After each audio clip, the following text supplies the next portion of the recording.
भीड़ में रहकर खो जाना आसान है, अकेले रहकर खुद को पाना कठिन पर जरूरी है। अकेलापन वो आईना है जिसमें इंसान खुद का असली चेहरा देखता है। जो अकेले चल सकता है वही समय आने पर नेतृत्व कर सकता है। अकेले रहना सीखो, क्योंकि हर कोई हमेशा तुम्हारे साथ नहीं रहेगा। अकेलेपन में जो सुकून है वो शोर में कहां। जब तुम अकेले होते हो तब दुनिया तुम्हें बदलने की सबसे बड़ी ताकत देती है। अकेलापन कमजोरी नहीं, आत्मबल की पहचान है। जो अकेले चलना जानता है वही भीड़ से अलग रास्ता बना पाता है। आज के युग में अकेलापन एक सामान्य अनुभव बन गया है। कुछ लोग इसे एक अभिशाप मानते हैं तो कुछ इसे आत्म विकास का अवसर समझते हैं। अकेलापन एक मनोवैज्ञानिक स्थिति है जो हमें खुद से जोड़ने और अपनी क्षमताओं को पहचानने का अवसर देता है। क्या अकेले रहकर भी खुश रहा जा सकता है? क्या अकेलापन हमारे विकास में सहायक हो सकता है?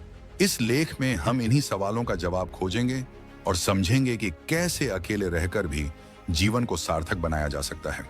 अकेलेपन का प्रभाव और उससे जुड़ी भ्रांतियां। अकेलापन कई बार हमें कमजोर महसूस करवा सकता है। समाज में यह धारणा बनी हुई है कि अकेले रहने वाले लोग उदास होते हैं या उनके जीवन में कोई खुशी नहीं होती। लेकिन यह पूरी तरह सच नहीं है।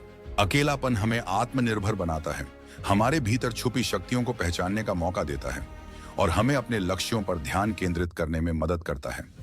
कहानी, आरव की आत्मनिर्भरता की यात्रा।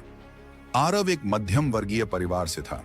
वह हमेशा दोस्तों और परिवार से घिरा रहता था। लेकिन जब उसने नौकरी के लिए दूसरे शहर जाने का फैसला किया तो पहली बार उसने अकेलेपन का अनुभव किया। शुरुआती दिनों में उसे बहुत मुश्किलें हुईं। उसे अकेले खाना खाने, अकेले सोने और अकेले फैसले लेने की आदत नहीं थी। उसे हमेशा यह महसूस होता कि किसी से बात किए बिना उसका दिन अधूरा रह गया। एक दिन जब आरव एक पार्क में बैठा था, उसने देखा कि कई लोग अकेले टहल रहे थे, किताबें पढ़ रहे थे या अपने काम में व्यस्त थे। उनमें से कोई भी उदास नहीं लग रहा था। तब उसे एहसास हुआ कि अकेलापन खुद को बेहतर बनाने का अवसर हो सकता है। उसने खुद से पूछा, क्या मैं इस अकेलेपन को अपनी ताकत बना सकता हूं? आरव ने खुद को जानने और बेहतर बनाने के लिए कुछ महत्वपूर्ण कदम उठाए। 2, पढ़ाई और ज्ञान। उसने आत्मविकास की किताबें पढ़नी शुरू की। यह उसे अपनी सोच को स्पष्ट करने और नई चीजें सीखने में मदद करने लगी। 3, नए कौशल सीखना। उसने पेंटिंग, म्यूजिक और फोटोग्राफी में रुचि लेनी शुरू की। इससे उसका अकेलापन धीरे धीरे आनंद में बदलने लगा। 4, शरीर और मन का ध्यान। उसने योग और ध्यान को अपनी दिनचर्या का हिस्सा बनाया। इससे उसे मानसिक शांति और आत्मनियंत्रण में मदद मिली। उसने रोज अपनी भावनाओं को एक डायरी में लिखना शुरू किया। इससे उसे अपने विचारों को स्पष्ट करने और सकारात्मक सोच विकसित करने में मदद मिली।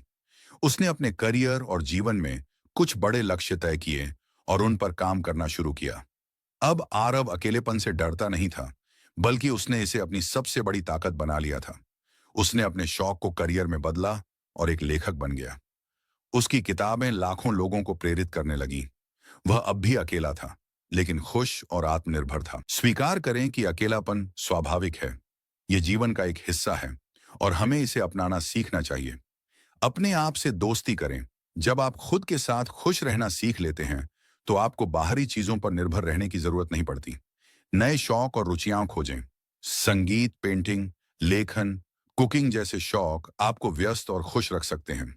स्वास्थ्य और मानसिक शांति पर ध्यान दें। ध्यान, योग और व्यायाम आपको शारीरिक और मानसिक रूप से मजबूत बनाएंगे। अकेलापन आपको नया सीखने और खुद को बेहतर बनाने का समय देता है। कभी कभी अकेलापन तब महसूस होता है जब हमारा सही लोगों से जुड़ाव नहीं होता। ऐसे में अपने जैसे विचारों वाले लोगों से जुड़ने की कोशिश करें। अकेलेपन को नए अवसर के रूप में देखें। अकेलापन कमजोरी नहीं है, बल्कि यह आत्मनिर्भर बनने का सुनहरा अवसर है। अगर हम इसे सकारात्मक रूप में देखें तो यह हमारे जीवन को नई दिशा देने में मदद कर सकता है। तो अगर आप भी अकेले हैं तो निराश मत होइए। इसे अपनी शक्ति बनाइए, खुद को विकसित कीजिए और अपनी जिंदगी को नए